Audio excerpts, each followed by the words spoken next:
Rwyma, croeso i'r sesiynau Troseddeg 2023 ar ran i'r ysgolfen yw Mr Eirin Maddock Jones.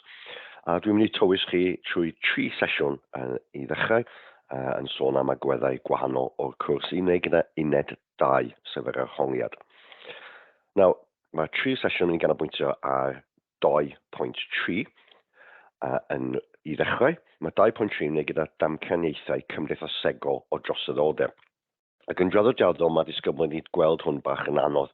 Felly gobeithio fydd y sesiynau yma yn symleiddio ac yn helpu chi i ddeall y materion yma.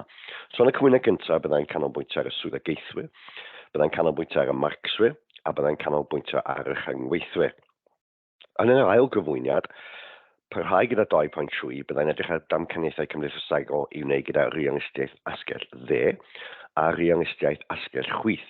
A wedyn byddai'n symud ymlaen wedyn i edrych ar 4.1 gan bod yn gyflen i wedyn i edrych ar sut mae'r damcaniaethau cymdeithasol yma wedi effeithio'r bolisi. Be mae hwnna'n olygu ydy sut mae'r damcaniaethau yma'r theories a syniadau sydd gyda nhw wedi gweithio yn y byd go iawn. Sut mae'r llywodraeth efallai wedi meithrinhau o'r syniadau yma a gweithred ni arnyn nhw.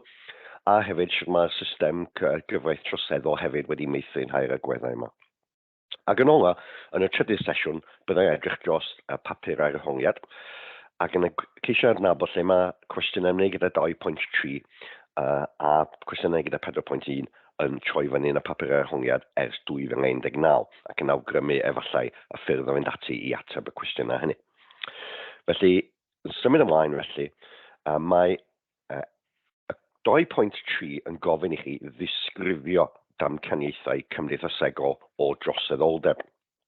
Nawr, y gair pwysig fan yw disgrifio, ond hefyd mae'n disgwyl bod chi'n gallu dadansoddi'n hwyrach ymlaen. So byddai'n dod o elfen mewn o dadansoddi mewn fan hyn hefyd, sydd yn cyfro rhan arall o'r cwrs. Mae'n ei synwyr i wneud y ddoi gyda'i gilydd, hytrach na ar wahân. Nawr, ni'n mynd edrych ar 5 damcaniaeth cymdeithasegol o Droseddoldeb. Ni'n mynd dechrau gyda swyddogaethwyr. Ni'n mynd i symud ymlaen edrych ar y marcswyr. Ni'n mynd i symud ymlaen edrych ar damcaniaeth y rhyngweithwyr. Ac yn yr ail sesiwn, byddai'n sôn am realistiaeth dde a realistiaeth chwith cyn mynd ati edrych ar 4.1, sut mae hein yn effeithio ar bolisi. Nawr, i rhai o hyn chi sy'n astudio enghraifft cymdeithaseg neu gwleidyddiaeth, ni'n mynd i wybod yn llawer iawn am y damcaniaethau yma, efallai gormod. Oherwydd fel arfer mae hein yn gwestiynau 6 marc lle maen nhw'n gofyn i chi ddisgrifio damcaniaeth cymdeithasegol a wedyn maen nhw'n gofyn i chi ddadansoddi nhw. Felly mae'n bwysig bod chi'n sylweddoli bod y ffocws fan hyn ar esbonio neu disgrifio esboniadau cymdeithasegol o Droseddoldeb, nid jyst esbonio y ddamcaniaeth ei hunan. Mae'n rhaid i'r ffocws fod ar Droseddoldeb. Nawr, mae'r rhai cyntaf i wneud gyda strwythur cymdeithas. So felly yw'r cwestiwn yn gofyn i chi esbonio un esboniad cymdeithasegol o Droseddoldeb. Neu ydych chi'r cwestiwn yn gofyn i chi esbonio strwythur cymdeithasol, damcaniaeth i wneud gyda strwythur cymdeithasol. Ynghyn o beth, bydda'r swyddogaethwyr yn iawn fan hyn, bydda'r theori Straen-Merton yn iawn fan hyn, bydda'r theori marcswyr yn iawn fan hyn, a bydda'r theori rhyngweithiol yn iawn fan hyn. Os na i ddechrau off trwy ryw fath o ryw elfen o gefndir mewn ffordd, wrth edrych ar y swyddogaethwyr. Nawr, mae swyddogaethwyr yn gweld gwerth ym mhopeth mewn cymdeithas, okay? Maen nhw'n gweld popeth yn cael rhyw fath o rôl, rhyw fath o swyddogaeth, function, a dyna lle maen nhw'n cael ei enw functionalism. Okay? Nawr, mae'n bach yn od, ond maen nhw'n gweld gwerth i ran fwy o bethau os nad popeth ni gwneud enghraifft llofruddiaeth. Nawr, mae hwnna'n swnio bach yn od, ond oni bai bod rhywun wedi llofruddio rhywun, sut byddwn ni'n gwybod bod llofruddiaeth yn anghywir. Bach yn syml falle, ond yn sicr yn crisialu be maen nhw'n credu. Nawr, maen nhw'n credu bod, mae hwn yn deillio o waith Emil Durkheim, nath ysgrifennu llyfr yn 1893 o enw Rhaniad Llafur Division of Labour. Dyna o'n sôn am y ffaith bod ymddygiad gwiredig yn bodoli ym mhob cymdeithas. Fel chi wedi gweld, with no crime at all, behaviour, such high standards would make even the smallest deviant act, like burping or wearing yellow trousers, stand out like a sore thumb. So deviance is inevitable. Hynny yw, mae gwiro yn anorfod mewn unrhyw gymdeithas. Hyd yn oed mewn cymdeithas o seintiau, byddai'r rhywun yn gwiro, byddai'r rhywun yn gwneud rhywbeth yn wahanol ac gan ei weld fel rhywun gwiredig neu rhywun troseddol. Felly mae'r barn swyddogaethol yn eitha clir bod bod troseddu a gwiro yn rhan o gymdeithas, yn rhan o beth mae'n ei dderbyn fel rhan o gymdeithas. A mewn ffordd, maen nhw'n gweld troseddu a gwiro fel rhywbeth da. Okay? Nawr, fe chi'n gweld yr pwyntiau bonged fan hyn, mae swyddogaethwyr yn gweld bod yna swyddogaeth i droseddu a gwiro. A gyntaf, chi'n gallu gweld mae'n hyrwyddo newid cymdeithasol. Nawr, allwn ni sôn am sawl newid cymdeithasol sydd wedi digwydd yn hanesyddol oherwydd ymddygiad gwiredig neu troseddol. Nawr, mae gennym ni'r enghreifftiau'r suffragettes fan hyn. Nath dorri gyfraith cyn 1918 wrth gwrs i geisio dod â hawl i ferched i bleidleisio. Ac mi oedden nhw'n rhannol gyfrifol, ddim yn llwyr gyfrifol, ond oedden nhw'n rhannol gyfrifol am y ffaith i deddf cynrychiolaeth y bobl gan ei basio 1918 yn rhoi hawl i ferched bleidleisio. Nawr, mae hwnna wedi hyrwyddo newid cymdeithasol. Oedden nhw'n danfon bomiau llythyron, oedden nhw'n clymu hunan i'r tŷ cyffredin, oedden nhw'n mosod ar yngol dysneddol, torri gyfraith, ond mi nath hwnna arwain at newid cymdeithasol. Esiampl arall gyda chi mewn Rosa Parks, wrth gwrs, yn gwrthod codi ar y bus yn Montgomery, Alabama, nath hyrwyddo newid cymdeithasol, nath cyfrannu, ynddo hunan, a fe nath o gyfrannu at newid cymdeithasol o ran hawliau sifil i bobl croenddu. Felly, allwn ni sôn am bethau eraill mwy modern, digwyddiad Harvey Weinstein yn camdrin merched yn Hollywood. Wel, mae hwnna wedi arwain at newid cymdeithasol. Felly, maen nhw'n gweld hwn fel rhywbeth positif. Mae hefyd yn dod â pobl at ei gilydd. Social integration yw'r term Saesneg am hynny. Enghraifft ymateb efrog newydd ar ôl digwyddiadau 9/11. Nath o'n dod â cymdeithas ei gilydd, pawb yn cydweithio llawer iawn mwy yn rhyw deimlad gwahanol yn efrog newydd yn digwydd bod ar ôl y digwyddiad yna. Allwn ni feddwl am herw gipio Sharon Matthews, lle nath y gymdeithas dod at ei gilydd. A dwi'n siŵr bod chi'n gwybod am esiamplau mwy lleol i chi pan mae rhyw tragedy yn ymwneud gyda troseddu neu rhywun yn dioddau troseddu. Mae'r gymdeithas yn dueddol o ddod at ei gilydd. So mae'n arwain at rhyw fath o social integration, rhyw fath o ddod at ei gilydd. Mae hefyd yn actio fel boundary maintenance, cadw ffiniau. Nawr, o'n i bai bod rhywun yn torri gyfraith, sut byddwn ni'n gwybod beth sydd yn iawn a beth sydd ddim. Ond wrth broses o ddatblygu cymdeithas a gwybod am ymddygiad gwiro a gwybod am ymddygiad troseddol, mae pobl wedi ddeall beth sydd yn iawn a beth sydd ddim yn iawn. Felly mae gan gwiro a troseddu a swyddogaeth function yng nghyd-destun hynny hefyd. Ac yna anola, mae'n dangos golau rhybydd. Mae troseddu'n dangos ni fod yna broblem efallai yn y gymdeithas. Dydyn ni'n meddwl nawr am faterion fel troseddu cyllell yn Llundain. Mae hwnna'n dangos efallai bod yna broblem tlodi a broblem o ran y gallu i fynd ymhellach mewn gymdeithas yn effeithio ar bobl ifanc. Felly mae rhain i gyd yn ôl y swyddogaethwyr yn syniadau sydd yn dangos bod troseddu yn cyflawni rôl. Diolch yn dod hun yn esbonio pam bod pobl yn torri gyfraith, ond mae'n ynddo hun yn dangos bod gan troseddu rôl mewn cymdeithas. Nawr, datblygwyd syniadau yma wedyn, datblygwyd y syniadau yma wedyn gan Robert Merton. Nawr, os ydych chi'n cael cwestiwn yn gofyn i chi esbonio theories cymdeithasau, neu un theori, neu un damcaniaeth, a hwn i'r un i fynd am. Okay? Nawr, yn datblygiad o waith Durkheim, oedd gwaith Robert Merton, oedd yn ysgrifennu, neu mae gath ei eni yn 1910 a bydd farw yn 2003. Ond yn modd, mewn ffordd, fe ddatblygodd Merton syniadau Durkheim. Okay? Nawr, mae o'n sôn am y theori straen. Sef rhywbeth sy'n cael ei achosi gan gymdeithas anhafael. So, da ni'n gael hwn felly'n theori straen Merton. Okay? Nawr, ystyr straen ydy y ffaith bod pobl yn cael problemau oherwydd dyn nhw ddim yn gallu cyrraedd y nod. Okay? Dyn nhw ddim yn gallu cyrraedd y nod. Nawr, y nod yn ôl Merton, ac oedd o'n edrych wrth gwrs ar gymdeithas American mwy na dim byd arall, y nod i bobl yn ôl Merton oedd llwyddiant. The American Dream. Nid jyst llwyddiant ariannol, ond llwyddiant materol a llwyddiant i wneud gyda statws. Dyna be mae pawb eisiau mewn bywyd. Nawr, os ni'n gofyn i chi nawr, sy'n fyfyrwyr blwyddyn 12, beth ydych chi'n moyn, ydych chi'n gweld, lle fyddwch chi'n hoffi gweld eich hunan mewn 20 mlynedd. Okay? Nawr, dwi'n siŵr bod rhan fwy yna chi wedi meddwl, wel, dwi eisiau car neis, dwi eisiau tŷ mawr, dwi eisiau villa yn South of France, neu'n Tregaron, lle bynnag, ydych chi'n llybyn eich awch i'n arwain chi. Chydig iawn i chi byddwch chi'n dweud, dwi eisiau bod yn hapus, neu dwi eisiau bod yn hunan gyflawnol, dwi eisiau bod yn self-fulfilled. Right? Dyna beth oedd Merton yn sôn am, y ffaith bod ni mewn cymdeithas yn anelu at pethau materol, neu pethau neu gyda arian, neu pethau neu gyda statws. A i ran fwy ni, y ffordd i gyrraedd y nod hynny fydda trwy ddilyn dulliau traddodiadol, ysgol, prifysgol neu apprentisiaeth neu beth bynnag a datblygu a gweithio tuag at y nod hynny. Bod rhan fwyaf ni yn gymdeithas gyda'r modd i gyrraedd y nod. Okay? Mae hwnna'n bwysig, term bwysig iawn i chi am ar y sgrin fan'na. Modd i gyrraedd y nod.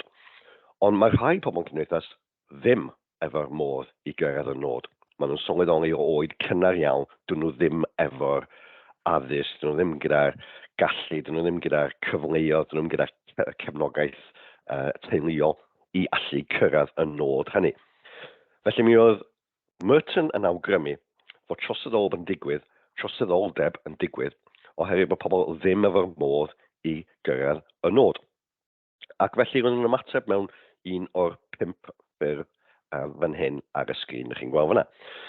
Y gyntaf oedd cydymffurfio, sef derbyn y nod a dal yn ceisio gyrraedd. Felly rwy'n o flaen y cyfrifiadur yn gweithio, yn dweud, wel, dwi eisiau promotion yma, dwi eisiau cael y dyrchafiad yma, gael fwy o arian. Wrth gwrs, ar ôl y dyrchafiad yna, cael ymlaen gweithio. So cydymffurfio, rydyn ni derbyn y nod, derbyn y traddodiadau, derbyn bod yna uchelgais efo'r American Dream yma a cario ymlaen gweithio'n gynnar. Chi'n cydymffurfio, chi'n conform. Nawr, mater arall oedd yn sôn am, dwi'n mynd gwneud hein mewn trefn o defodaeth. Right? Defodaeth yw mwy na lai gosod nodau is. Right? Chi'n anelu am American Dream, o chi wedi derbyn bod chi ddim yn mynd i gyrraedd rhyw statws arbennig, so chi'n hapus gyda tŷ council, chi'n hapus gyda incwm bach, so chi'n defodaeth ritualism. Okay? Y nesaf oedd yn sôn am oedd gwrthryfela. Gwrthryfela di pan mae pobl yn gwrthod y nod, gwrthod American Dream. Falle bod nhw'n troi mewn i byw mewn commune, ymwneud gyda cymdeithas hippies, falle bod nhw'n ymwneud gyda gwleidyddiaeth radical, ceisio newid pob dim, rebelo yn erbyn y norms yma, rebelo yn erbyn y ffordd o fyw, a rebelo yn erbyn y syniad yma bod rhaid chi gyrraedd American Dream. Now, y ddoi oedd Merton yn dweud oedd yn fwy tebygol o arwain at droseddoldeb. Yw y gyntaf sef yr ail un ar y list fanna, sef arloesi, sef mwy na lai innovate, dod o hyd i ddulliau newydd, ddulliau gwahanol o gyrraedd y nod. Nawr, gall hwnna fod yn hyd-destun pobl uchelgeisiol, sathru'r bobl, dwi'n mynd i gyrraedd y top a dwi'n mynd i adael i neb mynd yn y ffordd. Right? Allodd y golygu cymryd cyffuriau, gwerthu cyffuriau, dod yn rhan o gang ac yn y blaen. So chi'n chwnio am y ddulliau arloesol, innovative, gwahanol o gyrraedd yn American Dream hynny. Ac oedd hwnna yn ôl Merton yn aml iawn yn arwain at troseddoldeb. Yr ail un ydy encilio, sef gwrthod, sef retreatism, gwrthod normau a traddodiadau cymdeithas, a wedyn dewis ffordd arall y fyw, enghraifft cardota, vagrancy, cymryd cyffuriau, mwy na lai, ymwneud gyda gweithredoedd troseddol, oherwydd bod chi'n encilio o gymdeithas ei hun. So, mi oedd pobl yn dioddef straen yn ôl Merton, a nhw ddim efo'r modd i gyrraedd y nod. Okay? A mae hwnna'n rhywbeth sy'n cael ei greu gan gymdeithas anhafal. Okay? Sef y cynnwrf yma neu'r gwrthdaro yma rhwng beth mae pobl eisiau a beth maen nhw'n actually yn gallu cyrraedd. Okay? Now, cymdeithas Americanaidd oedd Merton yn edrych arno fo, ond mae'r un mor wir, os ydych chi'n derbyn y theori yma, yn cymdeithas Prydain hefyd sydd yn rhoi'r un gwerth ar pethau. Now, datblygodd y syniad yna ymhellach gan Cohen, a falle bod chi'n cofio Cohen o'ch gwaith chi'n 1 pan ydych chi'n sôn am panic moesong ac yn y blaen. Now, mi oedd Cohen yn sôn am y ffaith achos arall o droseddoldeb, yna mae dal yn ymwneud gyda'r theori yma o straen, bod pobl yn teimlo status frustration, chwistredigaeth statws. Nawr, yn ôl Cohen, oedd yn dechrau'n fuan iawn yn ysgolion pan mae'r disgyblion y plant yn mewnoli y syniad bod nhw ddim yn mynd i llwyddo trwy dulliau traddodiadol. Okay? Straen oedd Merton yn gael. Right? Chwistredigaeth statws oedd Cohen yn gael. So, mae pobl yn teimlo'n ddiwerth ac felly maen nhw'n creu hierarchiaeth statws gwahanol. Okay? Nawr, be maen nhw'n golygu ydy, maen nhw'n creu mwy na lai is-ddiwylliant gwahanol. Okay? Dyn nhw'n rhoi'r un gwerth yn yr un pethau mae pobl eraill rhoi gwerth yn efo, enghraifft addysg, a mynd i brifysgol neu prentisiaeth neu gweithio neu gael hyfforddi ac yn y blaen. Beth maen nhw'n neud i rhoi gwerth mewn gweithredoedd gwahanol. Enghraifft, chi'n gallu gweld ar y sgrin, un esiampl byddai pobl ifanc allan parchu gwaith a pobl yn gweithio'n galed, ond ar y llaw arall o fewn yr is-diwylliant sydd wedi penderfynu sef ti'n teimlo'r chwistredigaeth, mae'n efo fwy o gwerth pethau fel difrodi eiddo ac yn y blaen.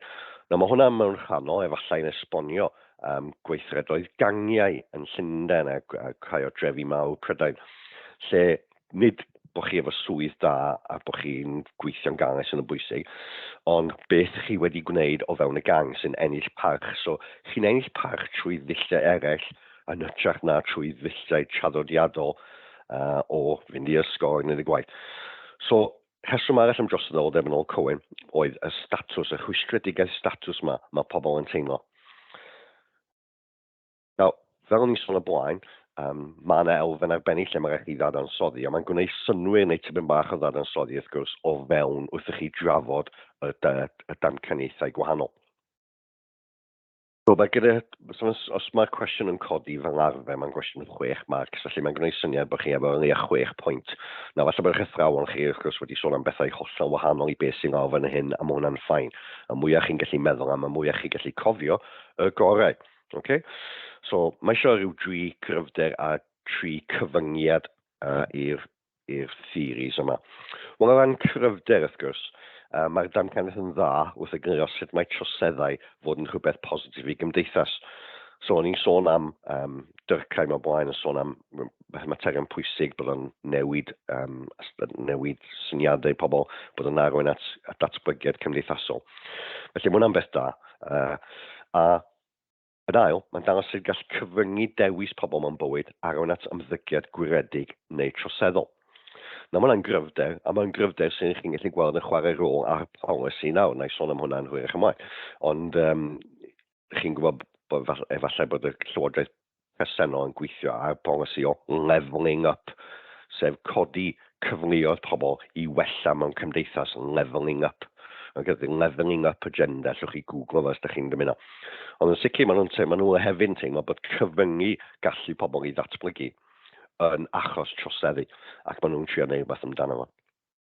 Yn ail, mae Merton yn dangos cysylltiad clir rhwng troseddu a tlodi. Okay? Ni'n gallu gweld trwy'r data mae Merton yn sôn amdano fo, bod cysylltiad yn dod rhwng ffaith mwyaf bobl lle arians gyda chi, y mwy tebygol ydych chi o droseddu. Yn sicr mae'n fwy o bobl tlawd yn carchan as yna o bobl cyfoethog, yn efallai bod hwnna eto i wneud gyda strwythur cymdeithas, a na i sôn am hynna pan da ni sôn am y marcswyr yn y munud. Cyfyngiad efallai y farn theori straen Merton a theori Durkheim, bod nhw'n dweud bod tor cyfraith yn hanfodol i gymdeithas weithio'n iawn. Ond dwi'n mynd dweud faint o dor cyfraith sy'n ormod pryd mae cymdeithas yn mynd ar chwal oherwydd bod gormod o dor cyfraith yn digwydd. Reit, mae yna werth i droseddu, ond dwi'n lot o werth i bobl sy'n dioddef ohono fo. Llwch chi feddwl am pan mae plant yn cael ei llofruddio ac yn y blaen. Wel, mae'n anodd meddwl am unrhyw werth i'r math yna drosedd, treisio, rape. Mae'n anodd meddwl am unrhyw werth i hwnna, yn wedi dioddefo wrth gwrs. Ac mae'r theori'n dieddol o anwybyddu troseddau pobl cyfoethog. Dyw pob trosedd chweith ddim yn wneud gyda y bwriad o gyrraedd y nod. Llofruddiaeth, enghraifft, yn wedi llofruddiaeth am ddim rheswm, llofruddiaeth cyfresol, serial killers ac yn y blaen, graffiti. Felly mae'n anodd o hyd meddwl am rhinweddau positif sy'n berchen i bob trosedd fel byddai swyddogaethwyr a fel byddai theori straen Merton yn awgrymu mai American Dream sydd yn gyrru popeth. Reit, symud ymlaen. Nawr, damcaniaeth nesaf yw damcaniaeth Marxwyr, a mi am wneud gyda gwaith Karl Marx. Eto, mae'n damcaniaeth sy'n edrych ar strwythur y gymdeithas social structure. Okay? So, cofiwch allwch chi gael cwestiwn yn gofyn chi am un damcaniaeth cymdeithasegol, neu allwch am damcaniaeth i wneud gyda strwythur cymdeithasol. Right? Nawr, mae Karl Marx yn fyw rhwng 1818 a 1883, felly yn amlwg mae'r ddamcaniaeth yma'n deillio o syniadau sydd yn hanesyddol, yn dros 100 o flynyddoedd yn ôl. Nawr, yn ôl Marx, mi oedd ein lyfrau fe, mae'n ganodd ei ddyddiau fan hyn i ni trio crisialu mewn i rhai pwyntiau bach. Ond mwy na lai, fe chi gallu gweld ar y llun ar y dde fan'na, mi oedd Marx yn gweld strwythur cymdeithasol fel un oedd yn buddio y werus, yr elites, y cyfoethog. Okay? Tra bod y swyddogaethwyr yn cael lot o cydweithio mewn cymdeithas. Okay? Debyg iawn i'r rhyngweithwyr, byddai'n sôn am chwyrach ymlaen. Ond mi oedd Marx yn gweld gwrthdaro fel nodwedd cymdeithas. Gwrthdaro rhwng buddiannau y cyfoethog a buddiannau y llai cyfoethog. A fel chi'n gweld ar y llun ar y chwith fan'na, chi'n gallu gweld y strwythur fel rhyw fath o pyramid. Ar y top mae gyda chi pobl cyfoethog, yr elite, a mae yna chydig iawn ohonyn nhw. Ac ar y gwylod chi'n gweld y pobl mwy tlawd, y pobl sydd falle ddim efo arian a ddim gyda cymaint o gyfleoedd wrth gwrs, felly oherwydd y ffaith bod nhw'n dlawd. Nawr, byddwch chi a fi'n adnabod nhw fel y dosbarth uwch elite a dosbarth gweithiol, a dyna fel fyddwn ni'n cyfeirio atyn nhw wrth gwrs nawr, ond ar y pryd pan Marx yn byw yn y 4yd ganrif ar 15, doedd y syniad o dosbarth canol uwch gweithiol ddim rili wedi datblygu gymaint o hynny, achos oedd ddim llawer o ddosbarth canol wedi datblygu tan yn hwyrach ymlaen yn y 4yd ganrif ar 15. Felly maen nhw, os Karl Marx yn gweld Marx yn gweld cymdeithas fel hierarchiaeth, fel ydych chi'n gweld yn y llun. Nawr, mwy na lai, mi oedd Marx yn gweld bod gwrthdaro yn bodoli mewn cymdeithas cyfangafol. Nawr, beth mae cymdeithas cyfangafol yn meddwl ydy cymdeithas lle mae arian ac eiddo yn bwysig. Okay? Bod eich adnoddau ariannol chi, bod eich adnoddau materol beth sydd gyda chi yn llawer iawn mwy pwysig na unrhyw beth arall.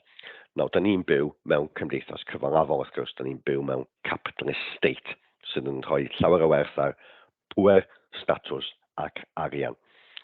Nawr, mewn cymdeithas fel yna, mae gwrthdaro, fel mae'r llinell gyntaf yn dweud, yn anorfod. Okay? Chos mae'n syniedig ar ffaith bod ar y top, mae gen chi'r elite cyfoethog, na mi oedd Marx yn cyfeirio at ein fel y bourgeois, okay? Y bourgeois, sef y pobl sydd yn berchen yr eiddo, pobl sydd yn berchen ar y modd o gynhyrchu, the means of production. A maen nhw, wrth gwrs, beth sy'n bwysig nhw, gwneud elw. Nawr, y barn Marx bod y pobl ar y gwylod, a ddod yn galw heina yn y proletariat, yn cael ei exploitio mwyn i'r elite uwch a gwneud arian. Okay? A mae hwnna'n syniad sydd wedi datblygu ers cyfnod Marx hyd at y cyfnod yma. Okay? So, yng nghyfnod Marx o gyda nhw bourgeois a proletariat, yn y cyfnod yma mae gen i dosbarth uwch elite, a mae da ni y dosbarth gweithiol erbyn hyn. Ond mae'r syniadau Marxau dal i fod ynglyn â'r chydig yma ar y top, gyda'r pŵer, ar arian, ar adnoddau gyd, ar llawer yma ar y gwylod sydd ddim gyda hynny. So, yn ôl barn y Marx wrth gwrs, mae cymdeithas gyfangafol yn syniedig ar pobl uwch yr elite yn gwneud yn dda ar drail y pobl sydd ar y gwylod. Ac wrth canlyniad hynny, wrth gwrs, ydy bod yn creu cymdeithas anhafal. Cymdeithas sydd ddim yn yr un peth, mae rhai yn dioddau, tra bod eraill yn gwneud elw. Ac mae o fel o fantais i'r heini sydd ar y top i ddim newid y system. Okay? Nawr, ateb Marx I hyn oedd mwy na lai i gael gwared ar system gyfangafol yn gyfan gwbl. A chi'n gwybod, wrth gwrs, bod rhai gwledydd yn galw hunan yn gwledydd comiwnyddol. Lle maen nhw lle maen nhw'n dweud bod nhw wedi eithrio cael gwared ar syniadau i wneud gyda'r wladwriaeth cyfangafol. So maen nhw'n dweud bod na ddim perchnogaeth breifat. Maen nhw'n dweud bod pawb yr un peth, communal, pawb yr un peth, communal i bawb. A bod cymdeithas yn llawer iawn mwy hafal. Y syniad ydy, mewn cymdeithas mwy hafal, lle mae pawb gyda'r un peth, mae yna llai o dorri gyfraith. So dyna ateb Marx i'r holl broblem o gymdeithas anhafal. Oedd wneud y gymdeithas yn llawer iawn mwy hafal. Oherwydd mewn cymdeithas gyfangafol, mae'r system wedi cael ei drefnu fel bod amddiffyn a gwarchod pobl sydd ar y top. Dyn nhw ddim eisiau newid yn byd. Right? Maen nhw moyn cadw'r status quo. Pam bod nhw moyn newid? Pam mae pŵer a'r arian i gyd gyda nhw. Felly yn ôl Marx a syniadau Marxaidd, mae cymdeithas cyfangafol yn crimogenic. Hynny yw, mae'n achosi troseddu, mae'n arwain at troseddu. Yr elit cyfoethog sydd mewn pŵer, nhw sydd efo popeth, nhw sydd efo pŵer, nhw sydd efo awdurdod, pam bydden nhw moyn newid. Okay? So, mwy na lai, mae todi yn danfon pobl i droseddu mwyn goroesi. Does dim arian dyn nhw. Right? Maen nhw'n teimlo bod y gymdeithas yn ei gadael nhw ar ôl, maen nhw'n teimlo chwystredigaeth mawr, ac wrth gwrs, maen nhw'n gofod troseddu y weithiau just mwyn goroesi. Right? Mwyn cael bwyd ar y bwrdd, mwyn byw.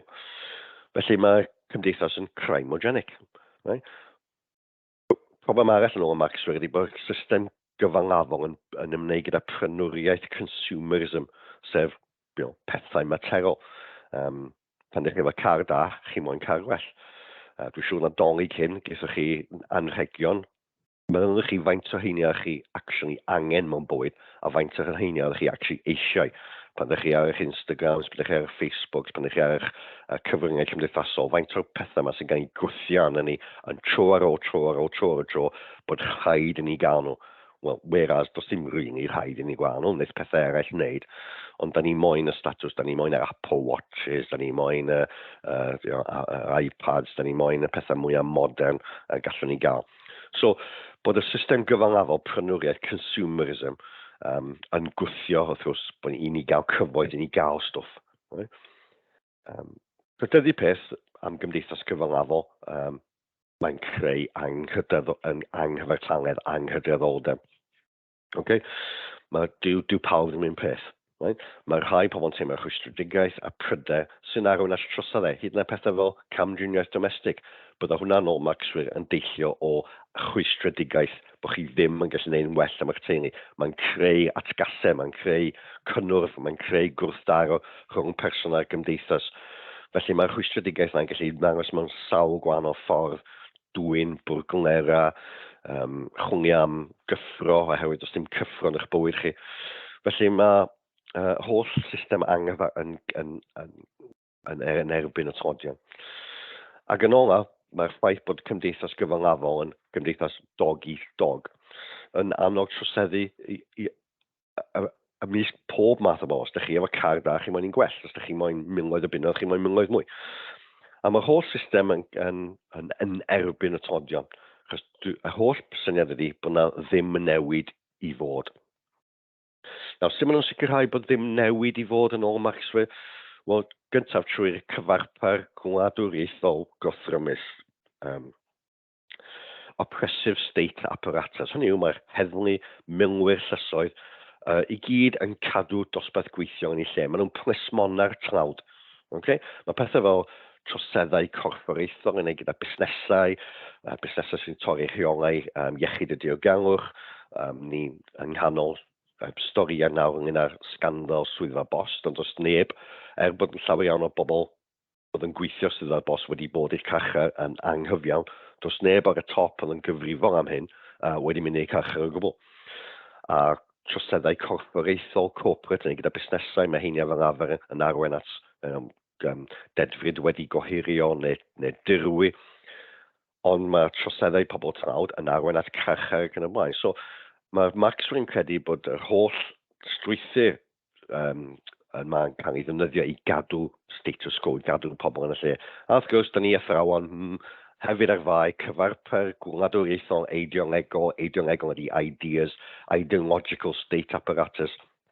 So mae'r holl system wedi cael ei wthio i mwy na lai wthio pob dim mae cyfanghafiaeth am gnewch yn dda, gnewch elw. Okay?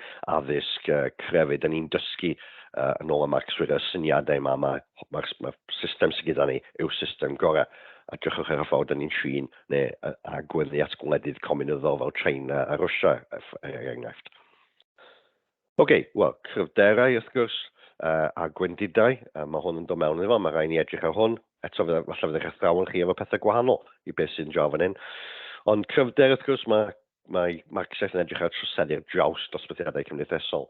Mae'n esbonio pan bod dosbarth gweithio yn troseddu, mae'n esbonio pan bod gymaint o bobl dosbarth gweithio efallai yn y carchar. Mae'n esbonio hefyd troseddau pobl cyfoethog, Bernie Madoff ac yn y blaen.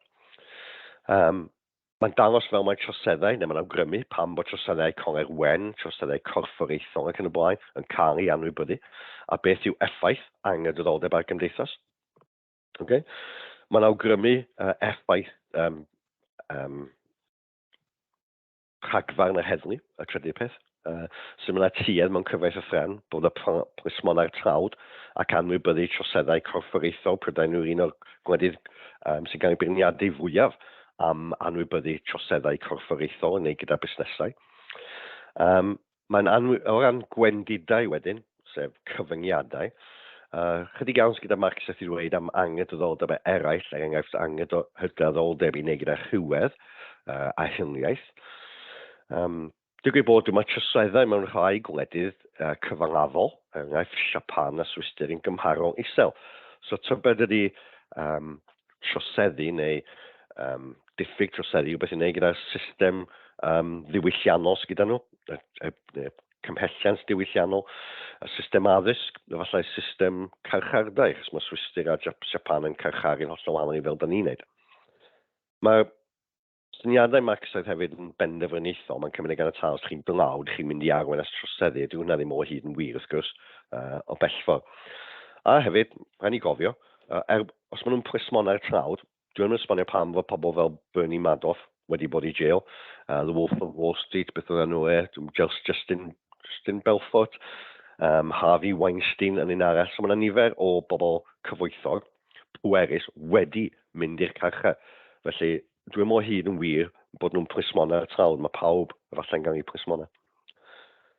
Yn ola, chi wedi gwneud lot o hwn yn uned un.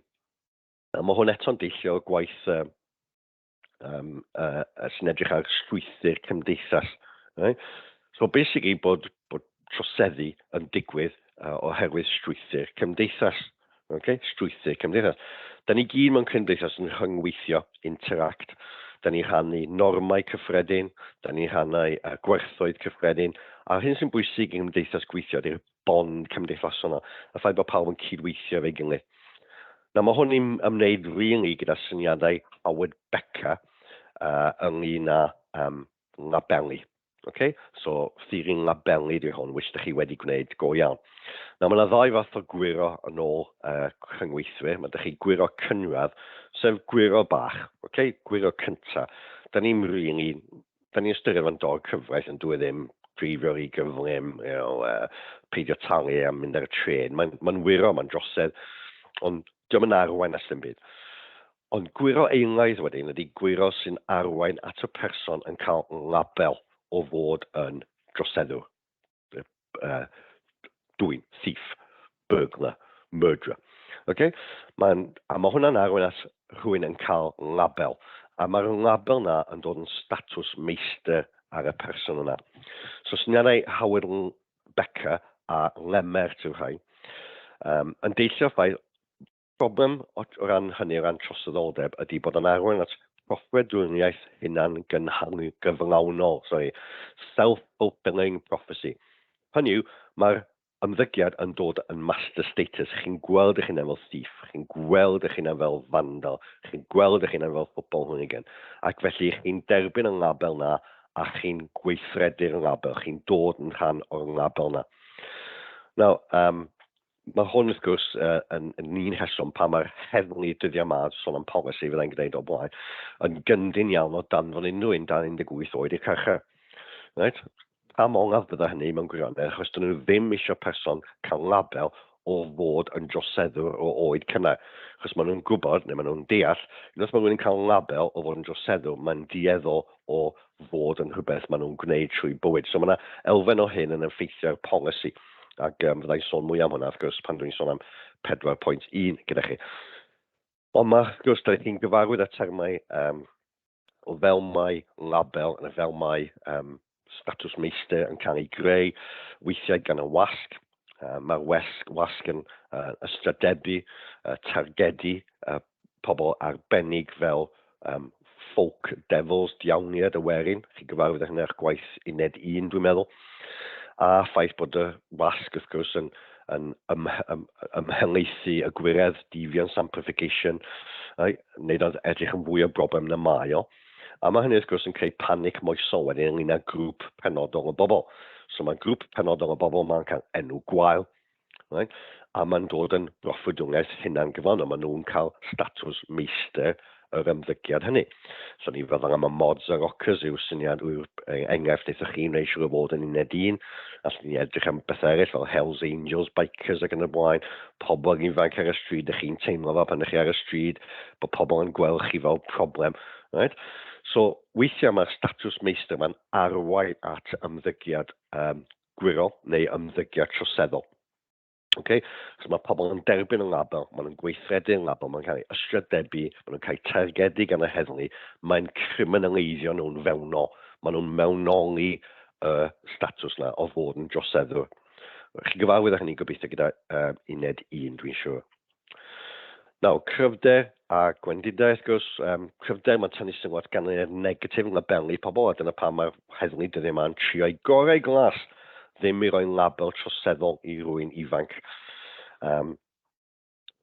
Mae'n amlynellu problemau yn y system cyfod y threfn sy'n mae heddlu yn creu label troseddwr, right? Ar angen i osgoi'r label hynny, ar angen i osgoi targedu grŵp penodol o bobl oherwydd rhyw fath o syniad bod nhw yn droseddol. Mae'n jyst yn creu mwy o broblemau, mae'n creu ymagwedd troseddol. A mae'n dangos pwysigrwydd rôl y cyfryngau wrth diffinio a creu gwired a creu panic moesol hefyd, rhywbeth ydych chi'n gwybod o'ch gwaith uned 1 hefyd. Mae pwer sydd gyda'r wasg yma i demonise criw arbennig o bobl ac i falle droi nhw'n fwy troseddol. O ran cyfyngiadau, dwi'n mynd esbonio ymddygiad gwiredig pam bod yn digwydd. Pam bod rhai pobl yn dewis gweithredu mewn ffordd gwiredig, a mae pobl eraill yn dewis peidio ymddwyn mewn ffordd gwiredig. Mae'r theori mae'n anwybyddu y dioddefwr. Dwi'n mynd edrych ar effaith labelu ar ddioddefwr. Mae'n edrych ar effaith label ar y troseddwr. A hefyd, wrth gwrs, penderfyniaethol, nid yw'n labelu pob tro'n arwain at proffwydoliaeth hunan gyflawnol, self-fulfilling prophecy. Mae'n rhai pobl yn torri gyfraith, maen nhw'n mynd i'r jail, maen nhw'n dod mas a maen nhw'n newid. Dwi ddim o hyd yn cant y cant bod rhywun sydd yn derbyn label cychwynnol yn actually mynd i parhau gyda'r label hynny. Felly dyna rhan 1, 2.3, damcaniaeth Cymdeithsegol o Droseddoldeb. Yn y sesiwn nesaf, byddai'n edrych ar realistiaeth dde a realistiaeth chwith, a byddai'n edrych ar 4.1, sef effaith damcaniaethau ar bolisi. Sut maen nhw'n actually'n gweithio yn y byd go iawn? Sut mae y ffaith bod y theories yma wedi datblygu dros cyfnod amser wedi effeithio ar y ffordd mae pobl yn gweithredu yn y byd go iawn. Diolch yn fawr.